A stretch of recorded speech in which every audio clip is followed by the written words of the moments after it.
कैलाश के निवासी नमो बार बार हूँ, नमो बार बार हूँ। आयो शरण तिहारी प्रभु तार तार तू, आयो शरण तिहारी प्रभु तार तार तू। भक्तों को कभी शिव तू निराश ना किया, निराश ना किया। मांगा जिन्हें जो चाहा वरदान दे दिया। ओम नमः शिवाय। प्रिय भक्तगणों, आज की कथा श्री मल्लिकार्जुन ज्योतिर्लिंग की कथा है। आज की कथा बड़ी ही अद्भुत और मनोहारी है। मनोहारी और अद्भुत इसलिए है क्योंकि आज हमें संपूर्ण शिव परिवार की कथा सुनने का शुभ अवसर प्राप्त हो रहा है।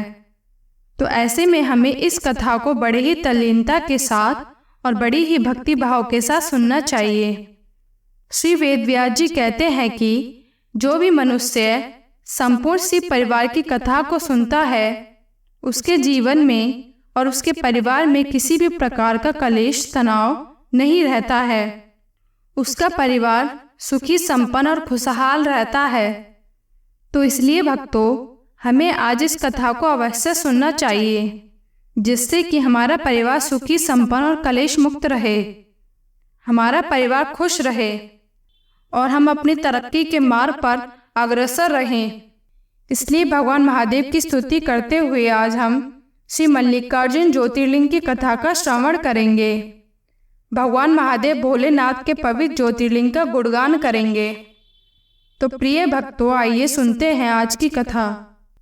इससे पहले कि अगर आपने हमारा चैनल सब्सक्राइब नहीं किया है तो सब्सक्राइब कर लीजिए, लाइक करिए, शेयर करिए।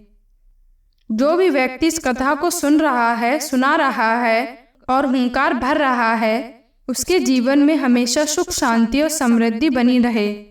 हे भगवान, आप अपने भक्तों के कष्टों को मिटाएं, उनके दुख को दूर करिए। हे प्रभु, अपनी कृपा सदैव अपने भक्तों पर बनाए रखिए। ओम नमः शिवाय। तो प्रिय भक्तगणों, आइए सुनते हैं आज के श्री मल्लिकार्जुन ज्योतिर्लिंग की पावन पवित्र कथा। जब राजकुमार कार्तिकेय और गणेश जी बड़े हो गए, तब उनके माता पिता भगवान शिव और देवी पार्वती ने उनका विवाह करने की सोची। चूंकि कुमार कार्तिकेय बड़े थे, इसलिए नियम अनुसार उनका ही विवाह पहले होना निश्चित था। लेकिन गणेश जी को भी विवाह करने की बहुत इच्छा थी, इसलिए वह हठ ठान कर बैठ गए कि पहले उन्हीं का विवाह होगा। माता पिता ने उन्हें यह कहते हुए समझाया कि कार्तिकेय तुमसे बड़े हैं और पहले बड़े भाई का ही विवाह होता है। लेकिन गणेश जी कुछ समझने को राजी नहीं हुए, इसलिए उन्होंने पहले गणेश जी का ही विवाह करने का निश्चय किया। पर जब इस बात का पता कुमार कार्तिकेय को चला तो वह रुष्ट हो गए और पहले अपना विवाह कराने की जिद करने लगे। जब बहुत मान मनौती करने पर भी दोनों भाइयों में से कोई भी राजी नहीं हुआ, तो भगवान शिव और माता पार्वती ने एक युक्ति निकाली। उन्होंने दोनों भाइयों के सामने शर्त रखी कि यदि जो भी धरती की पहली परिक्रमा करके आएगा, उसी का विवाह सबसे पहले होगा। दोनों भाइयों ने शर्त स्वीकार कर लिया। तब महादेव ने कहा, हे पुत्र, आप दोनों में से जो भी पहले पृथ्वी की परिक्रमा करके मेरे पास आएगा, मैं उसी का विवाह सबसे पहले कराऊंगा। यह सुनने के बाद इस पर माता पार्वती ने भी हामी भरी। उन्होंने कहा, पुत्र, तुम दोनों इस प्रकार आपस में लड़ते रहोगे तो समस्या का समाधान नहीं होगा। इससे अच्छा है कि आप दोनों अपने पिता द्वारा कही बातों का अनुसरण करिए और वही कार्य करिए जो आपके पिता ने कहा है। जब दोनों भाइयों ने शर्त स्वीकार कर ली और शर्त पूरी करने के लिए चल दिए, कुमार कार्तिकेय अपने तेज रफ्तार बाहर मोर पर तुरंत बैठकर उड़ पड़े। लेकिन गणेश जी चुपचाप बैठकर सोचने लगे कि मेरा वाहन तो एक चूहा है, जो बहुत छोटा है और कमजोर है और सुस्त भी है। इसकी सवारी करके तो मैं कई दिनों तक भी धरती का चक्कर नहीं लगा पाऊंगा, और फिर मेरा विवाह भैया से पहले कैसे होगा। वह इस समस्या पर गंभीरता से विचार करने लगे और जब उन्हें इसका उत्तर मिल गया तो वह बड़ी खुशी के मारे नाचने लगे। पूरे कैलाश पर्वत पर नाचते फिरने लगे। माता पार्वती अपने पुत्र को यूं उछलता कूदता नाचता देखकर मंत्रमुग्ध हो रही थीं। माता पार्वती को तो कुछ समझ में नहीं आ रहा था कि उनका पुत्र इतना प्रसन्न क्यों हो गया। यह तो धरती का चक्कर लगाकर भी नहीं आया और उससे पहले ही प्रसन्न हो रहा है। और फिर क्या था, गणेश जी नाच कूदकर थक गए और वह वहीं पर थोड़ी देर के लिए बैठ गए और वह शांत मन से उठे और कैलाश पर्वत पर बैठे हुए अपने माता पिता की परिक्रमा करने लगे। कुछ समय बाद भगवान कार्तिकेय धरती की परिक्रमा कर लौटे तो उन्होंने गणेश जी को माता पिता के पास खेलते हुए पाया। वह यह सोचकर खुश होने लगे कि गणेश तो डर के मारे परिक्रमा करने ही नहीं गए, तो ऐसे में फिर उनका विवाह ही पहले होगा। उन्होंने माता पिता के पैर छुए और भगवान शिव से बोले, पिताजी, मैं शर्त के अनुसार धरती की परिक्रमा करके लौट आया हूँ, अब आप पहले मेरा विवाह करिए। लेकिन जब भगवान शिव ने उन्हें यह बताया कि गणेश जी ने तुमसे पहले परिक्रमा पूरी कर ली है, तो वह अचंभित रह गए और बोले, पिताजी, मेरा वाहन बहुत तेज है, तेज गति से चलता है और मैंने पूरे रास्ते में अपने आगे या पीछे गणेश को नहीं आते जाते देखा, फिर इसने परिक्रमा मुझसे पहले कैसे कर दी। भगवान शिव बोले, निश्चित रूप से तुम्हारा वाहन बहुत तेज चलता है और गणेश भी सारे समय यहीं पर हमारे पास रहा, लेकिन फिर भी इसने तुमसे पहले परिक्रमा पूरी कर ली, क्योंकि इसने हमारी परिक्रमा की है। शास्त्रों के अनुसार माता पिता का दर्जा पृथ्वी और आकाश से ऊंचा है, इसलिए जब इसने हमारी परिक्रमा की तो इसने धरती की परिक्रमा कर ली। क्योंकि गणेश तुमसे इन शर्तों में जीत गया है, इसलिए नियमानुसार उसका विवाह पहले किया जाएगा। भगवान शिव की यह बात सुनकर कार्तिकेय बहुत दुखी हुए और उसी वक्त कैलाश छोड़कर क्रौंच पर्वत पर चले गए। भगवान शिव और माता पार्वती ने उन्हें रोकने और मनाने की बहुत कोशिश की, लेकिन वह नहीं माने और चले गए। इस तरह कुमार कार्तिकेय कुंवारे ही रह गए, जबकि गणेश जी का विवाह रिद्धि और सिद्धि नामक दो देवियों से करा दिया गया।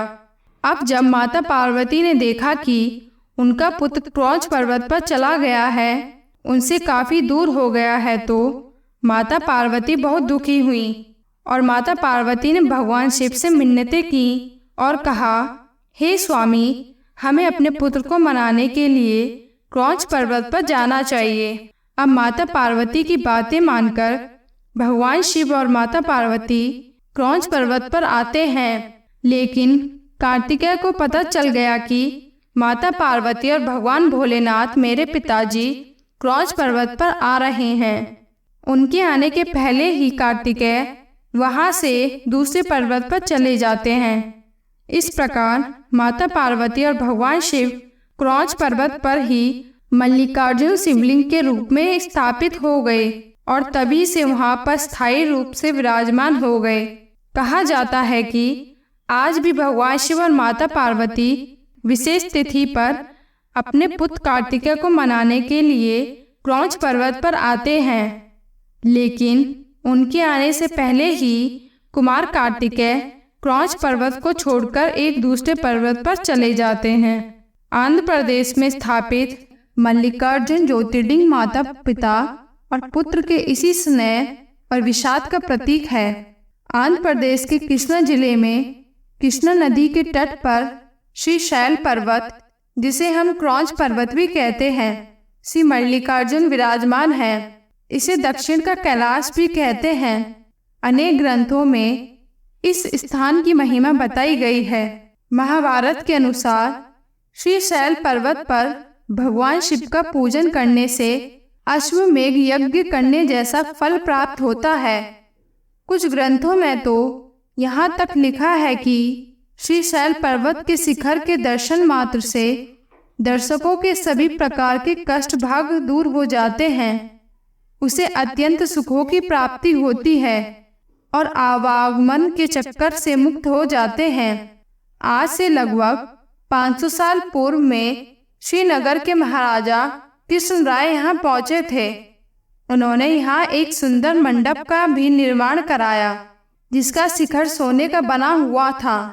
उनके 150 वर्षों के बाद महाराजा शिवाजी भी मल्लिकार्जुन ज्योतिर्लिंग के दर्शन करने के हेतु क्रौंच पर्वत पर पहुंचे। उन्होंने मंदिर में थोड़ी दूरी पर यात्रियों के लिए एक उत्तम धर्मशाला बनवाई थी। प्रिय भक्तों का यह भी मानना है कि इस पर्वत पर बहुत सारे शिवलिंग मिलते हैं। यहाँ पर महाशिवरात्रि के दिन मेला लगता है और सबसे अद्भुत और मंत्रमुग्ध कर देने वाली बात तो यह है कि यहाँ पर मंदिर के पास माता जगदम्बा का भी एक स्थान है, जहाँ माता पार्वती को भ्रामरी अम्बा कहा जाता है। मल्लिकार्जुन ज्योतिर्लिंग की पहाड़ी से 5 किलोमीटर दूरी पर नीचे पाताल गंगा नाम से प्रसिद्ध कृष्णा नदी है, जिसमें स्नान करने का महत्व शास्त्रों में वर्णित है। प्रिय भक्तों, इस प्रकार से पुत्र के यहाँ आने के पश्चात भगवान शिव जी यहीं पर एक ज्योतिर्लिंग के रूप में प्रकट हो गए।